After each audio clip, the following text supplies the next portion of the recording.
knows how they do things. And they think it makes them more valuable to the business by doing it. It's like, oh, it can't run without me. It's like, that's not a good thing. No. It needs to run without you. I So totally what you're agree talking with about you. with the recipes is perfect analogy for business as well. Which I think is great, you know. So you just got women doing squats and dips and press-ups all over the place. Yeah, I think it's great. I just hope they're carrying it on. I'm sure some of them will be. Some of them will be, yeah.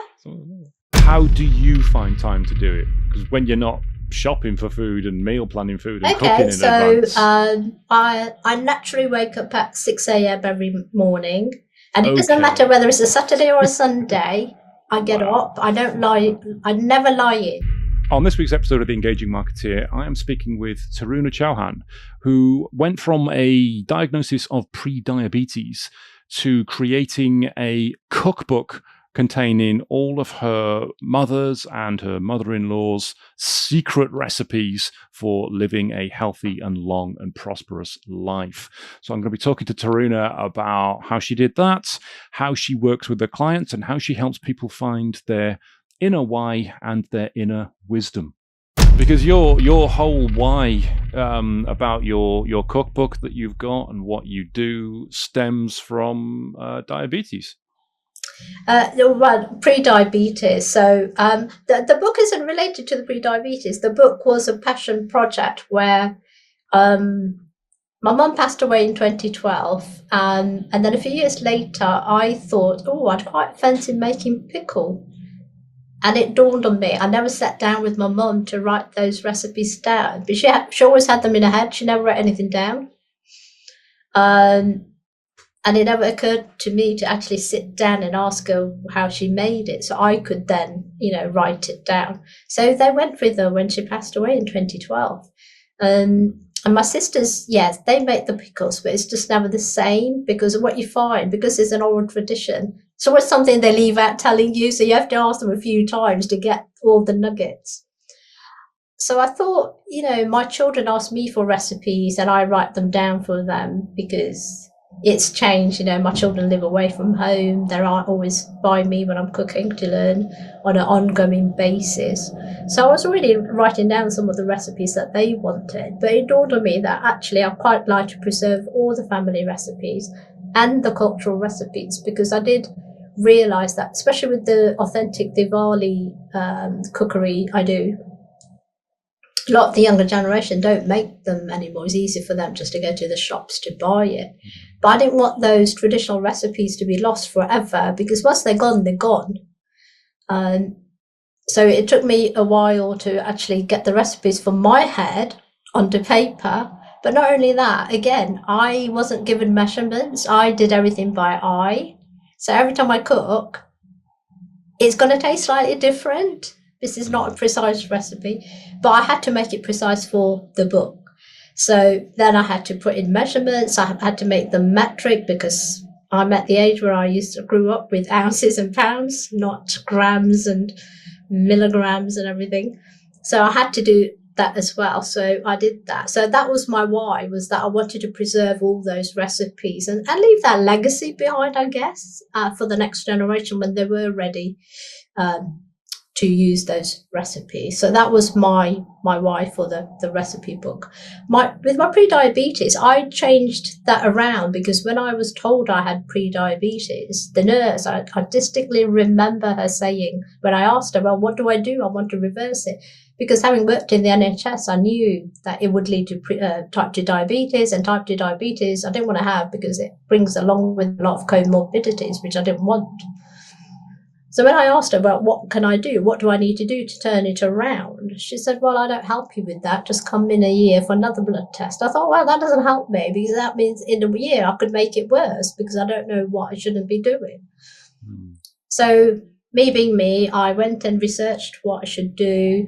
I worked with a PT who is also a nutritionist, and got to learn what changes I had to make. And what I've done in my fresh framework and the ebook I've created is I put all those learnings together. So it comes from my lived experience and how I've turned my pre-diabetes around, so I don't move to type 2 diabetes. And a lot of it is around lifestyle change. So I started moving more. I do exercises every day now, in the morning. I'm a morning person. I make sure that my plate looks a certain way, so it's more nutritious than it was. I was always cooking from scratch, but I didn't realize until I delved into it that my plate could look better. So all those learnings have gone into my book. And when I reflected on it, I realized I'd actually created a framework, and I called it the Fresh Framework. So that looks at where are the gaps in what you're eating now and what you could be eating to turn things around. Are you moving enough? What are your values? Because I think to remain accountable in what you want to do and how you want to change your lifestyle, because it is a lifestyle change you need to do to turn things around. It's about what are your values, because on the days where you think, I can't be bothered, it's your values that keep you going and keep you motivated. So as part of the ebook, you get a worksheet looking at your values. And then the other thing is looking at, what are your habits? What are your beliefs around what you're doing? So again, there's a worksheet around looking at that and what they are now and what you would like them to be. And that's a technique called action mapping. That's through the goal mapping coaching that I do. So that's how that came about. So for those that don't know about pre-diabetes, what exactly is it, and how do you get it, and how does it lead to diabetes? Pre-diabetes is where your insulin resistance isn't quite where it should be, and it usually comes because a lot of us are now a lot more sedentary than we should be. Our physiology is not made to be sedentary. So we're not moving around enough for all the toxins to come out of our body. And also because of the way things are marketed and all the ultra processed food that's around now, it's very easy to eat stuff that we are digesting easily, but it's not keeping any nutrients in our body. So it's about our diet as well and what we're eating. So I thought, I'm eating really well because I cook from scratch. But what I hadn't realized until somebody got me to look at my plate properly was, if I look at a curry that I would have, sometimes I'd have like a dry potato curry with rice and dal. Now, rice is starch and potatoes are starch, and they both turn to sugar. So I wasn't helping myself at all, although I was cooking from scratch and thinking, I'm eating really well. So I had to learn to add a vegetable curry to that and reduce the amount of potatoes I was having, and having one less chapati if I wanted the rice as well. So it's about those little changes that you have to make so you can still enjoy what you're eating, but in a different way. So it was learning that as well. So I found that what I learned was, obviously you go and have a blood test, and that's how you know whether you're pre-diabetic. So I'm not a clinical person. So they told me when I got to a certain age, and they automatically send you to have a blood test. And the MOT and everything. So when I got to that age, I had to go and have my full MOT done, and that's when I was told that I was pre-diabetic. So it's to do with how much sugar is in your blood and that, and they look at your insulin resistance and everything. So then I had to learn to look at how my plate looks and how it should look and how I can make changes. So then I started making tweaks that helped me. It's a bit worrying that someone like yourself who cooks from scratch, and obviously you had a mother who was a fantastic cook, can be pre-diabetic when most of us eat absolute crap from takeaways, pizzas, frozen food. And if it's hit you, it's going to hit anyone. And without scaring people, I think the way I would look at it is reflect on it. If you're sedentary, and you'll know if you are, and if you're eating a lot of ultra processed food, and I am. Yeah, that's more than likely that you are pre-diabetic without knowing it, because not everybody gets a blood test done, and not everybody gets it looked at. However, I've not had a blood test done. No. You can turn it around by just looking at the composition of your plate. And honestly, one thing I've learned, movement is key along with the food. Because again, the food that you eat is important because your gut microbiome has to be really healthy. For your gut microbiome to be healthy, the latest research shows that you should be eating 30 different foods in a week. And that includes herbs and that. So herbs. 30 different foods. 30 different foods. So it doesn't mean, so it's a mixture of vegetables, meat, herbs, spices. So everything that your meal is made up of, but you want 30 different things in a week. It sounds a lot, but actually it's quite easy to get to at least. I think most people, unless they have a really, really bad diet, can get up to about 7 to 20. 30, do I always get up to 30? No, but I do try. But does that cover individual ingredients in food, or is that the food itself? It's all the ingredients in the food. So say you make it, a salad is a good, easy example to look at. So when I make a salad, I try and make a rainbow salad. Because you've got all the colours, then you're getting all the different vitamins. So if you think about it, carrot, beetroot, spinach, chickpeas, different lettuce. So different lettuce varieties, not just one. And then I add some seeds in. But what I do is I do mixed seeds. So if you're mixing about 3 or 4 seeds, so that then I've got to 10. And then if you add in, say, tahini paste rather than, you could have say you had, sometimes I'll add tahini paste because that's sesame seed and it's quite nice and it's more healthy than having, say, a really oily vinaigrette dressing.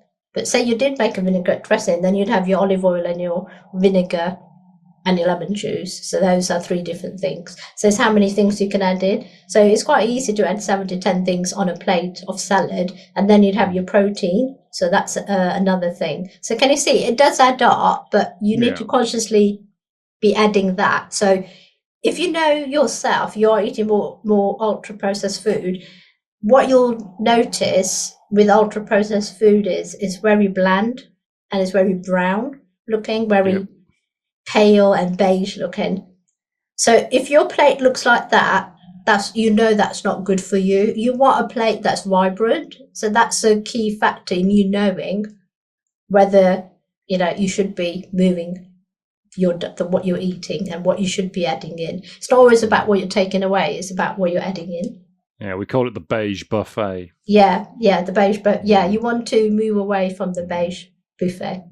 And it doesn't mean that you can't go and have a takeaway. You can, but there's differences in takeaways. I think it's when you go and get those ready meals, they are the ultra processed food. But you can go and get a takeaway that's made fresh. And that's, it's about, I have this 80-20 rule. So if you're not doing it every day, it's fine. Every day I do cook from scratch because I do meal planning. And meal planning helps you to avoid eating the crap because you don't have the good food in your fridge ready to eat. I meal plan my lunches. So I have a nutritious lunch. Doesn't matter if I'm having a busy day or not. I'll meal plan for the evening meals. So I know what we're eating. And it's around what my diary looks like as well. So it'll be a mixture of a bit more complicated recipe or a simple recipe, depending on what I'm doing in that week. But meal planning is essential and shopping planning at the same time. If you do it, and again in the book it explains all that. So if you're layering all that in, then you really can change your lifestyle quite easily. How do you find time for that? Because it's not something everybody says they can find time for. Like in the morning, I wouldn't necessarily have time to make lunch for later in the day because I don't get up on time. I'm not quick enough in the bathroom. If I did, I'd be late for work. And then there's people who make food for others in the household as well. I've got my 24-year-old son living with me. He exists purely on a beige buffet.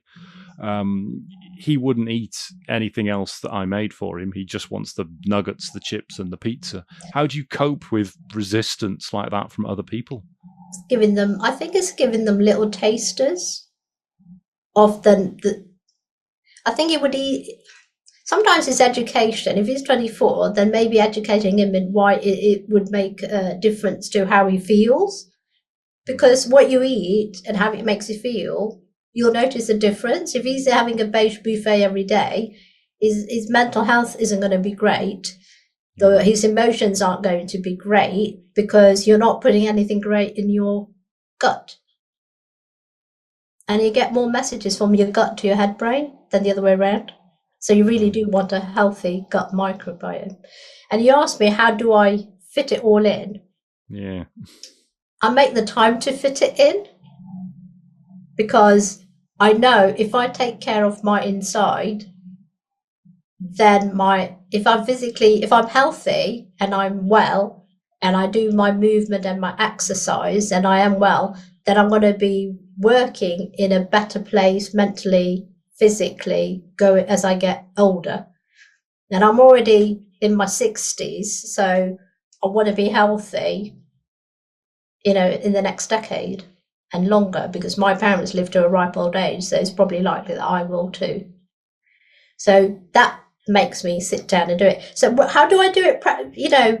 I sit on a Sunday evening and I make my shopping list. And while I'm making my shopping list, I look at what my week looks like. And also you get less food waste by doing that. Yes.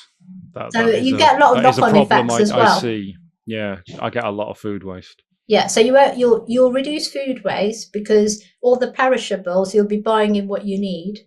So if I give you an example of my week this week, it was Bank Holiday Monday. So what did I do? Oh, we went on a barbecue on Sunday, and because they had lots of leftovers, they gave us some marinated chicken. So on the Monday, then I made the marinated chicken kebabs with some salad and some bread they gave us. So that was easy. Tuesday, I went to I go to town to the local market, so I get really good fruit and veg there. And again, it's about being eco-friendly, so it's not in plastic bags, it's loose.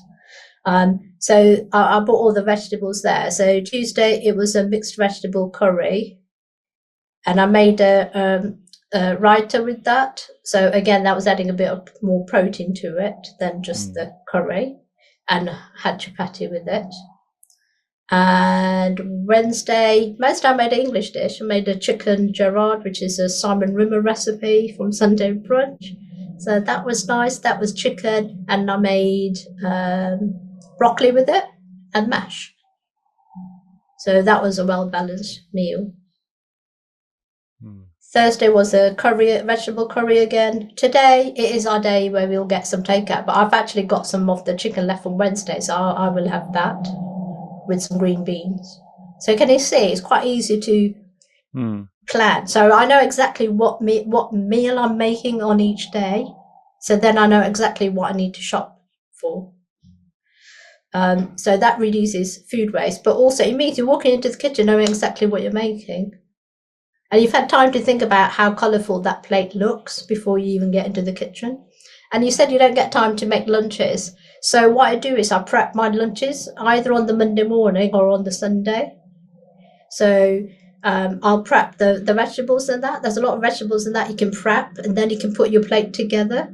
Because I get bored if I have exactly the same salad every day. So I do the prep of so if it's like beetroot, cucumber, carrot, and if I'm buying lettuce from the market, you can wash the lettuce, dry it, have it in a tea towel, it will stay fresh for a few days. So it's all these little tips and tweaks I have that help me then to quickly, when I am having a lunch break, to quickly assemble it by putting it all together. And I always make sure I have a protein source ready. I'll batch cook fritters and things that are made with protein and vegetables and things, and put them in the freezer. So if I know I need to dip into those, they'll get defrosted in the morning. And if it's something fresh, then I make sure I've marinated it.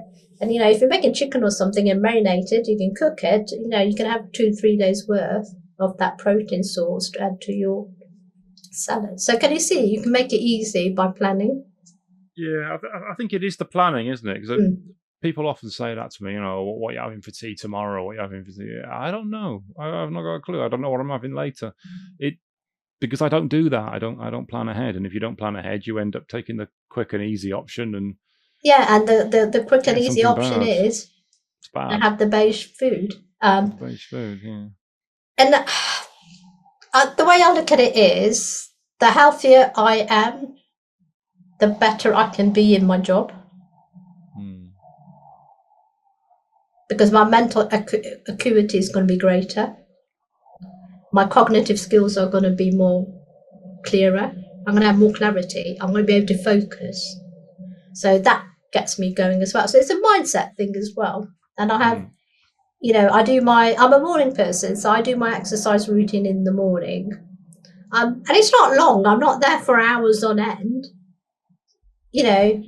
I do an exercise routine which is like 20 minutes, and then I'll do stretches. They're probably another 10 minutes. So I spend about 30 to 40 minutes exercise.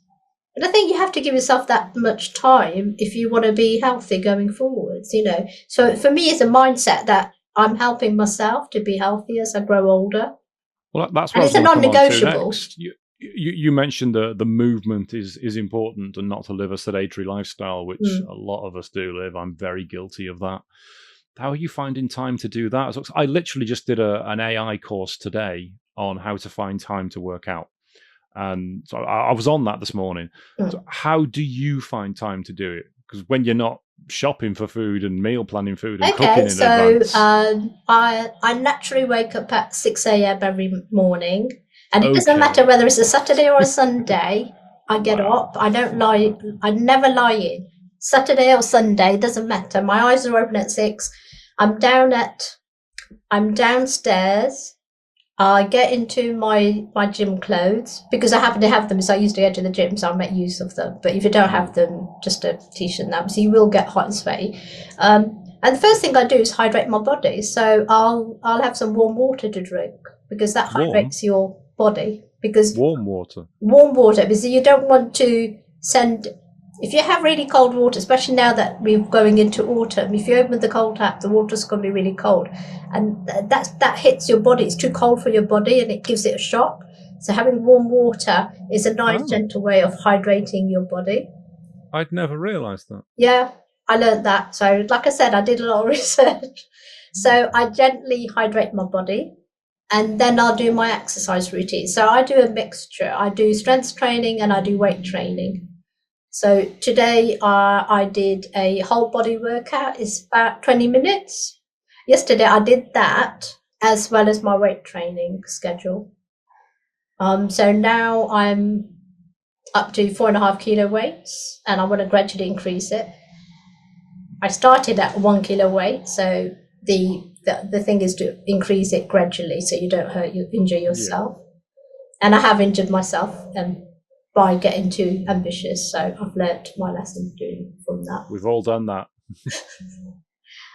So that's how I manage my time. So wake up, hydrate, exercise. Then I do 2.5 minutes of balanced breathing, because that brings my ANS and my PMS into a coherent state, which is good for my mental health.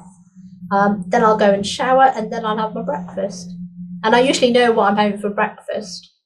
So, and this is going to sound weird, but I eat more savoury breakfast now since I've turned things around. Why? Because, and I haven't had ready-made cereal in years. I make my own granola, or I'll have overnight oats with chia seeds. Because chia seeds are full of omega-3, I think.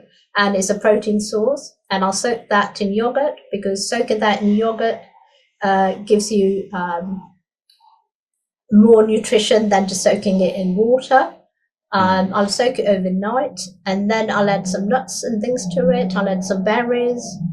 So it looks pretty, and I'll layer it up. And I've got a recipe for making carrot cake flavored overnight oats, and I make Black Forest overnight oats. So I make it fun as well. And it only literally takes me 10 minutes of an evening to do that. I'm sure you can give yourself 10 minutes to do that. Well, I don't know about that. I can certainly try. But that's it. And you know what? That's all you have to do is that try. It's like, when you're blocked in and trying to write content or something. Sometimes you just have to start and say, I'm going to do this for 5 minutes. And what you'll find is once you're doing it, you're actually doing it for a lot longer. Yeah. So sometimes it's the starting that is the hardest bit. But once you start and get into a habit, and, everything's become a habit for me. It's natural for me to sit down, do the meal planning, the shopping list on a Sunday evening. I look at my diary so I know what my week looks like, so I know whether I'm eating in or eating out. Get all my lunches prep. What kind of lunches do I want? What are the evening meals going to be? So for me, I do take that time out to do it. But again, it's about looking at how important is it to you. To me, my health is really important and self-care is really important. So I make the time to do it. So if something's really important to you, you will make the time to do it. And that's obviously you. That's me. But I believe everybody will.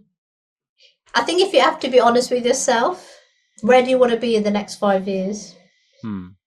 Or even next 12 months, Because you work with clients about this as well, don't you? And helping them find... I do, yeah. Their reasons why, their inner wisdom, I believe you phrase it. Yeah, and you said, how do I fit it all in? So the other thing you can do is what I call exercise snacks. Have you heard of those? No. So exercise snacks are really great because, and where I fit them is, we all have to go for a comfort break during the day. So what I do is, once I've had my comfort break, I do 5 squats, 5 press-ups against the wall and 5 dips. If you did that every time you had a comfort break, you're getting movement in, but you're doing exercise, and that'll help you as you get older. Because the press-ups give you upper body strength that you need. The dips give you the strength, when you want to pick up heavy bags, when you're doing your shopping and things like that. So, yeah. And literally doing 5 squats, 5 dips, 5 press-ups against the wall or the sink. It takes you no time at all. And just doing it a few times a day. I did a keynote about habits. And when I mentioned these exercise snacks, it was so hilarious. Right when we went to the ladies' toilets, all the women were doing the snacks. Which I think is great, So you just got women doing squats and dips and press-ups all over the place. Yeah, I think it's great. I just hope they're carrying it on. I'm sure some of them will be. Some of them will be, yeah. So what sort of people do you work with? Do you help? And I end up working with a lot of people from the healthcare sector and social care sector, because that's who I used to work with when I ran my consultancy. So some of the past clients come back to me, or somebody knows that I used to do that, so they get to me. So like this today, I had a call with a pharmacist. I was introduced to them by somebody else who I know.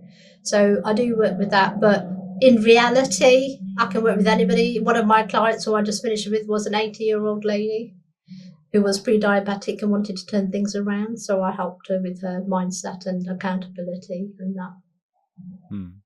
So, and I met her because I know her daughter. She used to be my supervisor when I was doing my LM7. So, it's having a network of people and people know what I do, and then I can help them. That does help. Is that where most of your clients come from at the moment? So network of referrals? Network and referrals, yeah. I'm also on LinkedIn and Instagram and Facebook, but a lot of them do come through referrals and networking. So I do a mixture of online networking and face-to-face networking. Do you use Instagram and Facebook at all for marketing purposes for the business? I do. Probably not as much as I should, but I do.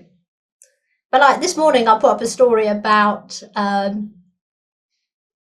what my intention for today was. So my intention for today was having interesting conversations, because I've got a lot of meetings throughout the day. And why I talk about intention setting is a step down or step up from goal setting. We all set goals, and we'll all have like our big goals we want to head for in the next 12 months of that. But you have to take those little steps every day to get to that big goal. So by setting an intention that's related to your goal, it helps you. And also what it does is it gets your reticular activating system getting that focus. So it goes and looks at all the things you know that you need to know for that intention and goes and finds it. And that's all based in neuroscience and how your brain works. A good way of giving an example of your reticular activating system is, have you ever gone to buy a car and then all of a sudden you keep seeing the model that you liked everywhere you go? That's your reticular activating system working. Yeah. So you're saying to use that positively and to have control of it. Yeah. If you set yourself what your intention is for the day, then you're more likely to achieve that intention. Yeah, and you're more likely to take action because it's already there and your brain is focusing on that intention as well. So it's more than goal setting, it's intention setting for the actual realization of what it is you're going to do. Yeah. Yeah. And the intention setting can be around different things. You know, I like today was about having interesting conversations because I knew what my day looked like. Other days it can be about something else, you know. It's about making it fun, but it's about working holistically. And also, you know, by setting intentions, I'm working with my heart brain and my gut brain as well as my logical brain. So do you do that a lot? Do you post that on Instagram about what your intentions for your day are going to be? I've been doing it 2 days running, but I might do it more because I think it'd be interesting for people to see what's happening. Because again, I think with any social media, you try things out, don't you, and see what works and what interests people.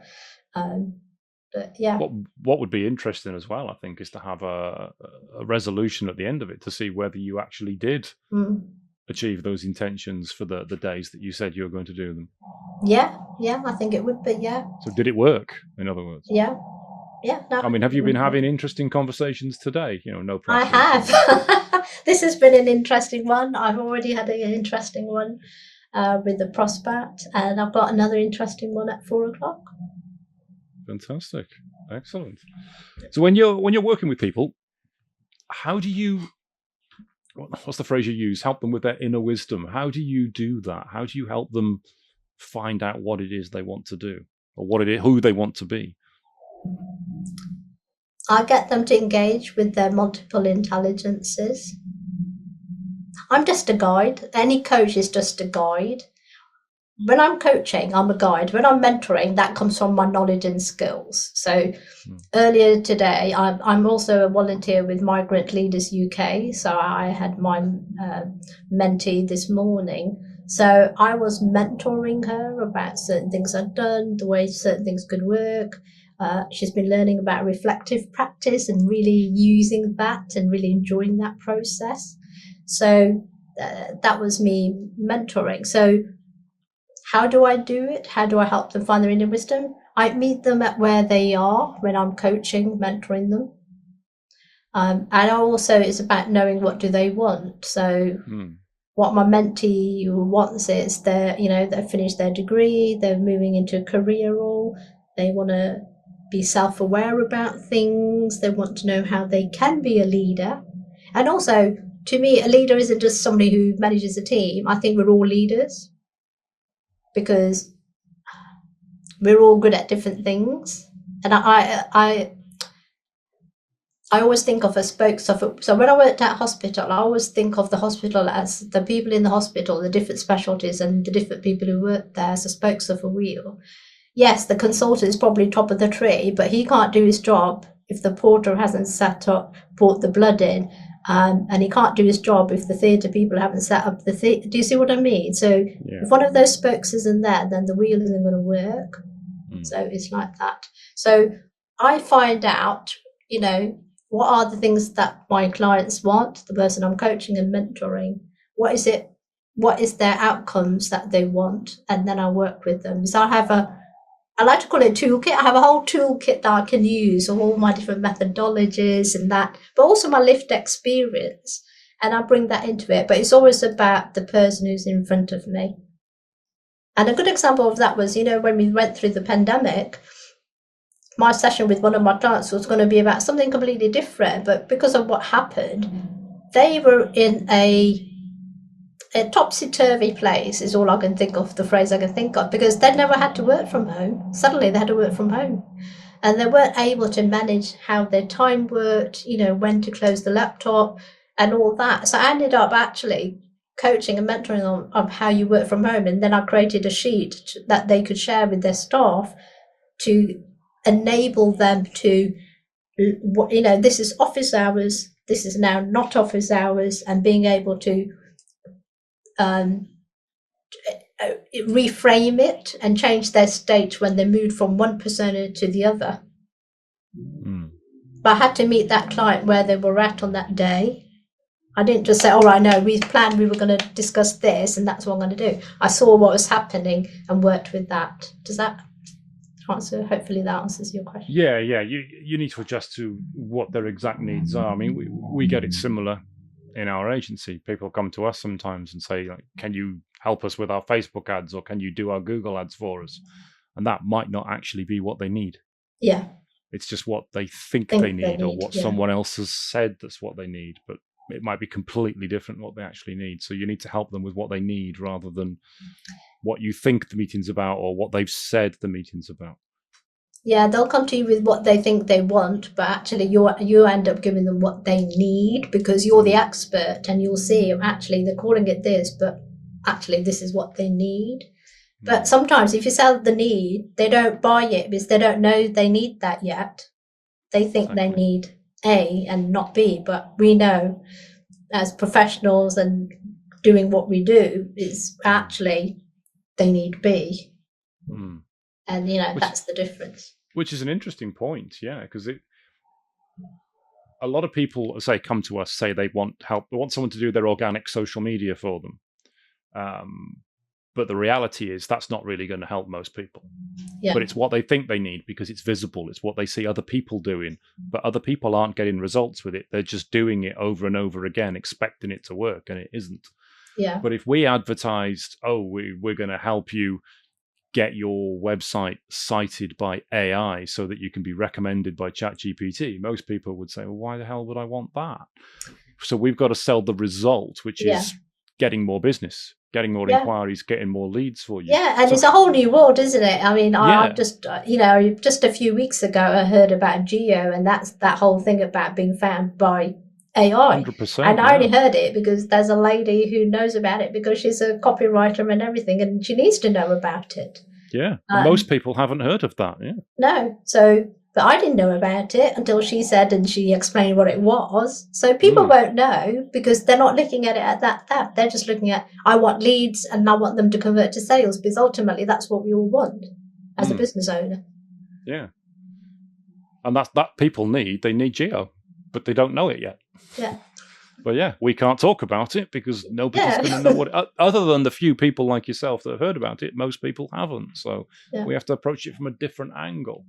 So when you're looking for new clients, how do you advertise what you can do for them when they don't necessarily know what the problem is in the first place? Yeah, and I think that's a difficult one, isn't it? Is you can't go around pointing fingers and that. So that's why, because I know that goal mapping and setting goals would really help people, because a goal starts with a dream. And if you think about it, I bet if you reflect on it, your agency, you started because you had a dream. Yeah. And then you set a goal and then you made it reality. I bet if you reflect on it, that's the sort of what you did. And we all do that. And if you think about it, every day we set micro goals, because even setting a goal to wake up at a certain time is a goal. It's a micro goal, but it's a goal. But trying to explain that to people, and that's why started talking about, what's your intention that you set for today? Because if I can get people communicating and conversing with me about that, then I can go in a bit into more depth than that. So that's how I'm doing it, by trying to have conversations with people. I try different things because I know that if one thing doesn't work, then something else may work. So I do try different things, but I think for me it's about networking as well. People know me. I get the lady I had a meeting with today, she was a referral from somebody I know for years. So I get referrals, it's word of mouth. And the other thing is, I've just set up my Connected Leaders community for, again, I want to create a community of people from different sectors. So it's like, obviously it's healthcare and social care. But within those is people doing different things, because I want to, and that's why I call it community and not a network, because I want us to be able to have a hive mind where somebody has a challenge. And if you have your own staff, you can't always talk to your staff about a challenge, but you can go to other owners and talk about challenge, because what I found is invariably, if you're having a challenge, somebody else has had a similar challenge. Yeah. So you can discuss it. It may not be exactly the same, but just by talking about it, it gives you different options, because you're getting out of that narrow focus to a wider lens that you can look things through. So I'm building that community. But again, also for me, it's a marketing tool, because I will be doing micro teaching, so people can see, actually, she knows what she's talking about, and this is what she's doing. So I think it's about being innovative with the way you're marketing yourself and what you're doing, and showing people how you can help them. I don't know. You're the marketeer, so I don't know if you agree with that or not, but that's why. No, I do. No, absolutely. I 100% agree with that. I've been in a few of those communities myself where you're helping others, and they call it active learning. Yeah. So somebody will talk about their problem, and then the other people will tell them their experiences and what they think they should be doing with it. Everybody has to sign non-disclosure agreements, because you can't talk about those problems outside of it. And the reason you do that is because you can't do this in your own business. You can't talk with your staff about these problems, because they're your problems, not theirs. They're employed, they get their wages, they get their salary, they go home at the end of the day. Yeah. That's why people are employed. We as business owners don't do that because there's something wrong with us. There's something mentally wrong with us that means we want the risk, we want the danger, we want to take it all on ourselves. Yeah. Which means it's very lonely. Yeah, and that's exactly the reason I created it, because it is lonely. I work from home, and it can be lonely in terms of, I know my husband's at home, but that's a different relationship. And he, if I'm honest, I don't think he quite gets all the coaching and stuff I do. So don't get me wrong, he's really supportive. Family never do they? They don't get it. They don't get it at all. So, my sister thinks I'm in IT. Yeah. So for me to explain something that's going on, it's not going to be the same as if I came to you and said, "Oh, Darren, this has happened to me. Oh, I don't know," because I can't go to somebody else. So, I have networks where, like even today, I said something in the network, and they're all supporting me and coming up with things. But you need that kind of environment. So like in that community, I've said I'm not recording the meetings, because I want people to be able to be confident that what's said in the room stays in the room, and that's it. But also, and I know when I'm doing a micro teach, I'll record that piece, because I want it there for other people. But for me, I really want to grow that community and make it a place where people feel they can come to, they're learning, but also they feel they are being supported, and I think that's important, because I know certainly the networks I'm in and I feel supported, it really helps me, especially on the days where you do doubt yourself, you doubt your skills, and we all do, we all have that. It doesn't matter whether I'm a coach and a mentor, we all have days when we doubt our knowledge and skills or what we're doing, and God, it'd be easier if I just had a 9-to-5 job. Wouldn't it just? But isn't it? It's not even that easy to get a 9-to-5 job at the moment with all the things I'm seeing. So a lot of 0 hours. Yeah. With your group that you're setting up, is it one group or multiple groups? No, it's one group. So I'm speaking to people. I've started with going. Like I spoke to Jella about it, so he's in it. Yeah. But I'm speaking to I'm starting with past clients, but like even the lady today, I've invited her and she wants to join. So The reason I ask is I've been in quite a few of these, and the big thing to watch out for as a participant of these yeah, groups is that you're not the biggest company in the group. yeah. Because if you're the biggest company in the group, your problems might be very different to somebody else's problems. All So right. Yeah. No. you might Yeah. find I you see can what you're help saying. other Yeah. Yeah. people, but they might not be able to help you. Yeah. And from a purely Yeah. marketing perspective, what's that? You are the average of the 5 people you spend the most time with. Yeah. I So get you. you want to hang out with people who are bigger than you. Yeah. So you can learn from them to help. So Yeah. when you're setting the groups up, you might want to maybe set 2 groups up and have one for a different type of business, Yeah. maybe so many employees or so Yeah. much turnover or something, just so that you keep the problems that people have relevant to each group. Yeah, I think I can look to doing that once it grows to a certain thing. It's quite small and compact at the minute, so I think even if somebody comes with anything, I mean, I'm having my second session next week, so it's still really new. So as it grows and it develops, then I can look at doing that. But where it is at the moment, it's the right. But that's not come up. That hasn't come up. But I can see where you're coming from. So yeah, certainly something to look at. So yeah. Yeah. Okay.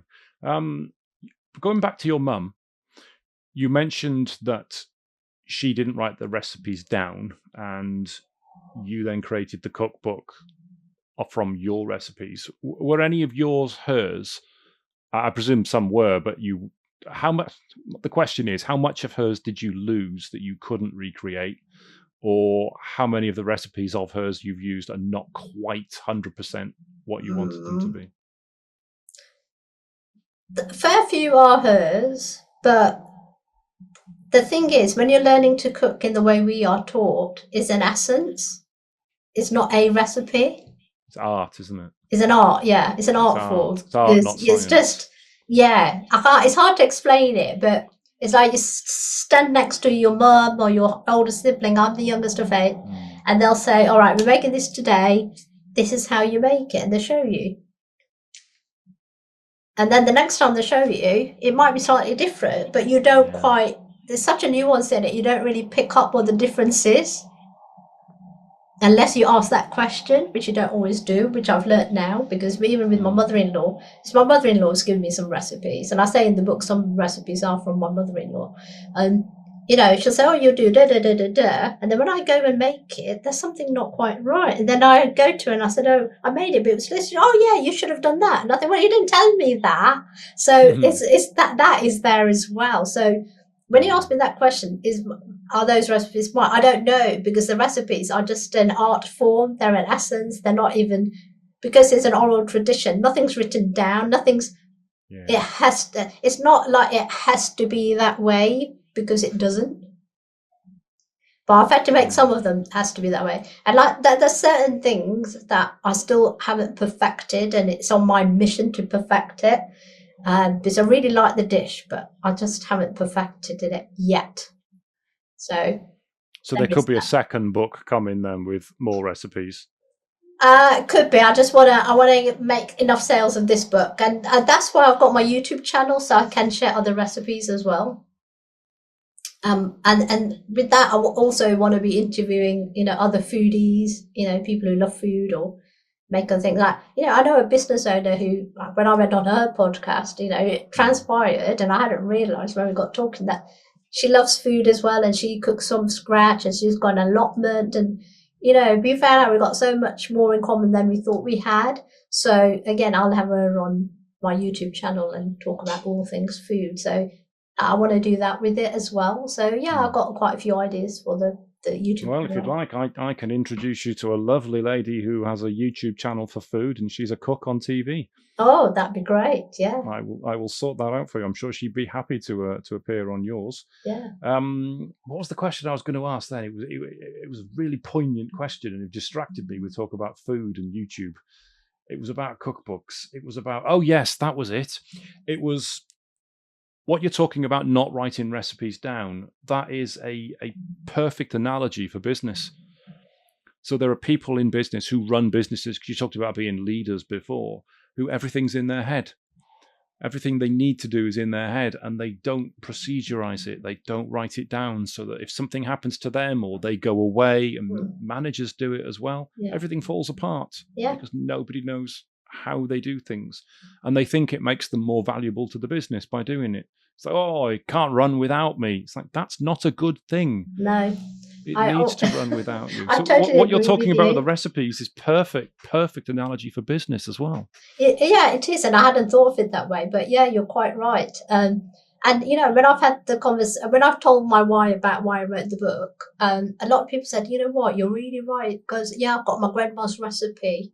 And I need to have her write it down, because once she goes, it'll go with her, because it's in her head. And there's somebody who helped people with like end of life and what memories they want. She goes, oh my God, I hadn't thought about food and recipes. But she goes, every family has a family recipe. I bet you do. But there's something that your mum makes or your grandma made, or something, you know, that's what I really want to know how to make that. Like, I've got a sister-in-law. She makes the best fried fish. Her fried fish is so I don't know what she does, but hers is just perfect. So, so what she said was she makes a fish masala. So that masala is in my book. But, you know, until I spoke to her about it, I didn't know that was the thing that made the difference. But also, I think with cooking, there is a difference if you make it with love, if you put love into it when you're making it. And I'm sure I've read some research somewhere that it does change the taste of the food. If you make it in a bad mood, the food doesn't turn out as great as if you make it in a good mood. I'm sure I've read some research, but you'll have to don't quote me on that. Well, you got me thinking now, because I don't think there is a family recipe of mine. My dad used to make a very good curry when he was alive, but he used to be a cook in the Merchant Navy, so he was used to cooking huge quantities of food very quickly, very accurately, and not leaving people out. Otherwise, they get very cross. But he did make a good curry, but I've no idea if my sister ever got that off him. Probably not. Yeah, probably not, because you think you never think you don't think about your parents not being there, do you?